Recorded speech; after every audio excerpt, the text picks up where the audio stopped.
I honestly always struggled with this text. There are so many other gospel passages that could have been chosen and deserved more prominence, in my opinion. So why does this story, where Jesus turns water to wine, get such a prominent position in the lectionary? Just to allow the wedding guests to go on celebrating undisturbed and getting drunk? In the lectionary, this text follows immediately after Jesus' birth, and then the visit of the wise men, and then his baptism, and then water to wine. Somehow I feel this story creates a disruption in the arc of storytelling. Wouldn't it have been much cooler if Jesus had healed someone or raised someone from the dead, something with a lasting benefit? Instead, what we get is catering a la Jesus, something that is consumed by people who are not even aware whom they have to thank for their uninterrupted, joyous consumption of alcohol. It feels so unworthy and mundane. So, is this just a test for his readiness? Is Jesus just testing the waters? The wedding at Cana happens at the beginning of the second chapter of the Gospel of John, on the third day, as John mentions. Before that, on day 1, Jesus was baptized by John the Baptist. And on day 2, he gathers his disciples from seemingly random strangers. And on the third day, barely knowing each other, the group heads out to this wedding party. A wedding party that Jesus' mother Mary also has been invited to. Scholars do not exactly know where the biblical Cana is to be found. But what is described by John is a wedding of people with limited resources. They run out of wine. So a wedding celebration, as I just told the kids, lasted several days, up to a week. And running out of wine was more than a sign of being a bad host.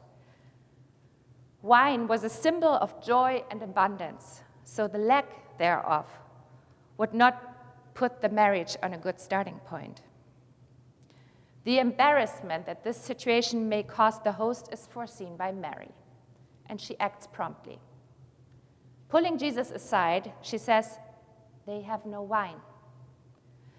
Jesus, however, shoulder-shrugging, unwilling, replies, "What's it to you and to me? Isn't that their problem? My hour has not yet come." The scene reminds me of growing up with my brother. Every time I would ask something of him, which wasn't too often, out of experience, I would get a no, at least at first. Mary, however, ignores him bluntly and directs the servants to follow Jesus' orders. And see, Jesus does what his mother wants him to. Ordering the servants to fill the water jars used for purification rites, each holding about 20 to 30 gallons, he turns water into wine. It happens without big words or gestures. The wine is just there. Nothing miraculous in the process. And only in the last sentence, we get a glimpse of how to interpret the event. In doing this first sign, as John says, Jesus reveals who he is to his newly won disciples, and they believe him.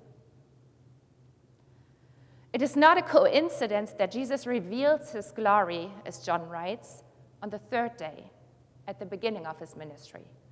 While at the end of his ministry, again on the third day, he raises from the dead and reveals the even deeper meaning of his ministry. Death is not the end. Love wins.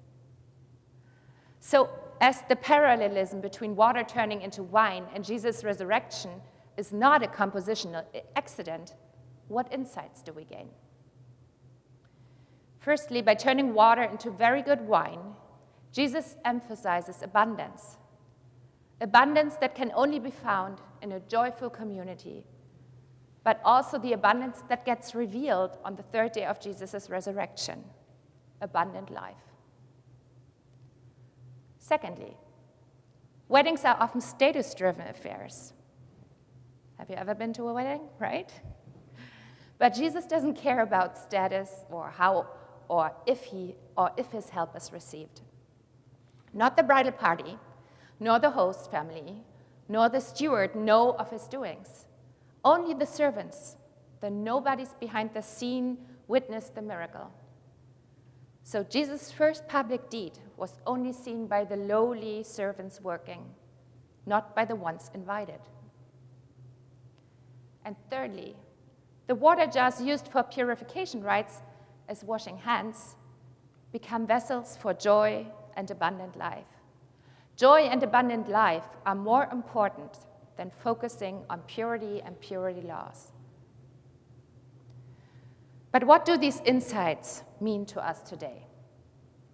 They mean that our faith is based on a community gathering, sharing and celebrating, joyously and extending hospitality to everyone walking through our doors, as to the disciples that Jesus brought along.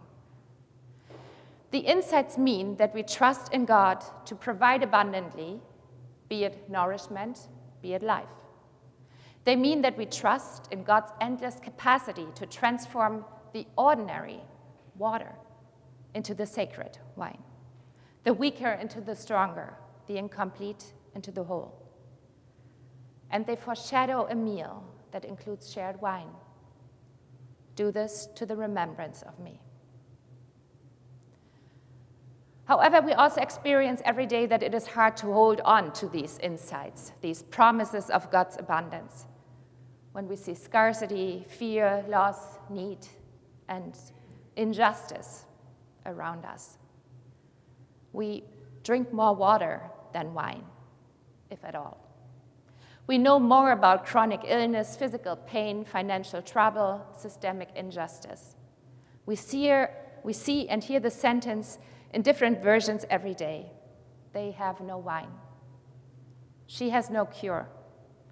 He has no money. They don't have strength. They have no home. But maybe we can be more like Mary and hold the balance between acknowledging the lack, they have no wine, and the trust in Jesus' provision. Do whatever he tells you. She doesn't ignore the scarcity, but she doesn't let it define the outcome either.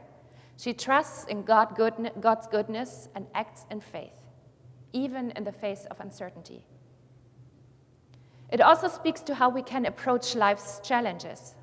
We don't have to pretend everything is fine or try to figure out everything on our own. We can be honest about the places we're lacking or struggling, but then move forward in faith, knowing that God can meet us there, even when the solution seems impossible. It's a dynamic of naming the truth of the situation, even in its impossibility, and still holding space for the miraculous. Do whatever he tells you.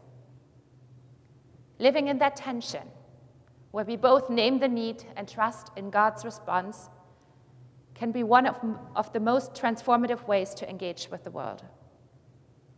It's an attitude of humble expectancy, knowing that the one we trust in is good, generous, and loving.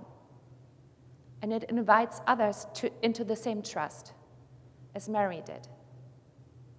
Do whatever he tells you. Amen.